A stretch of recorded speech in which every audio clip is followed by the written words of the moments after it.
साथियों नमस्कार। आज मैं आपके साथ राष्ट्रीय शिक्षक पुरस्कार 2026 के लिए नामांकन पर बातें करूंगी।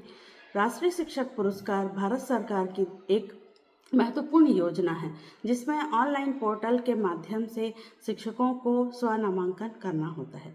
2018 से ये ऑनलाइन प्रक्रिया शुरू हुई है। 2023 से इसमें कुछ बातें संयोजित की गई हैं।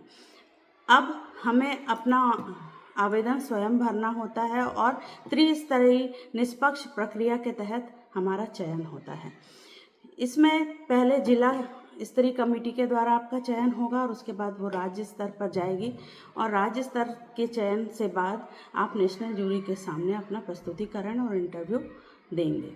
तो ये फॉर्म इस तरह से होता है। इसमें आपको 22 प्रश्नों के उत्तर देने होंगे।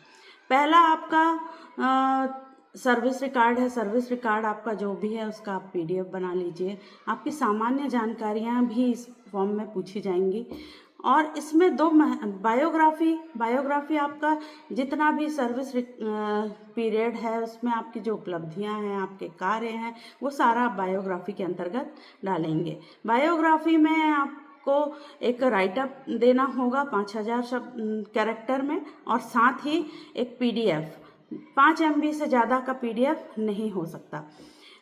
उसके बाद ऑब्जेक्टिव क्राइटेरिया आता है। ऑब्जेक्टिव क्राइटेरिया में 7 प्रश्न होते हैं। 7 प्रश्नों पर 10 अंक निर्धारित हैं। इन 7 प्रश्नों के प्रमाण के लिए भी आपके पास PDF और YouTube लिंक होना चाहिए। साथ ही साथ उसका उत्तर राइटअप भी होना चाहिए और राइटअप में आप कोई भी स्पेशल कैरेक्टर नहीं लेंगे, नहीं तो वो पोर्टल एक्सेप्ट नहीं करता।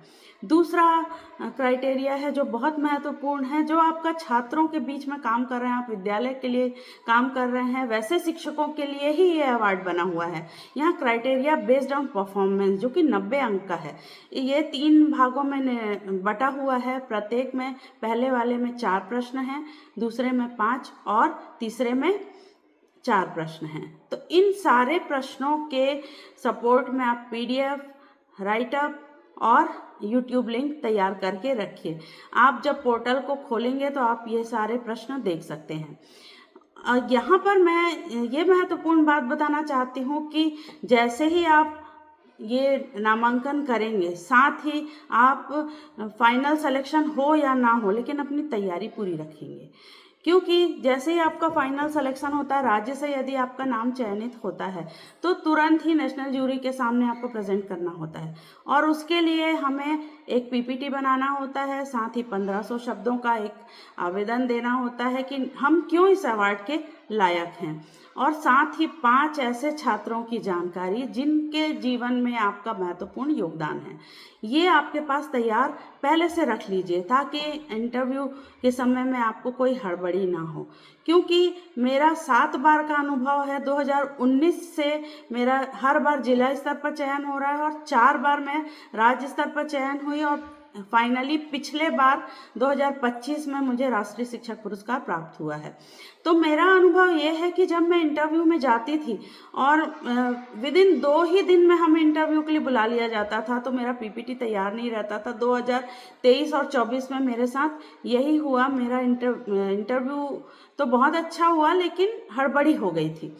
तो उस गलती को सुधारते हुए मैंने 2025 में पहले से ही अपना राइटअप, एप्लीकेशन और PPT बनाकर रखा हुआ था और फाइनली मैं वहां तक के पहुंची। तो अब आप सभी को भी शुभकामनाएं हैं कि आप भी ये प्रतिष्ठित पुरस्कार हासिल करें। अग्रिम शुभकामनाएं। धन्यवाद।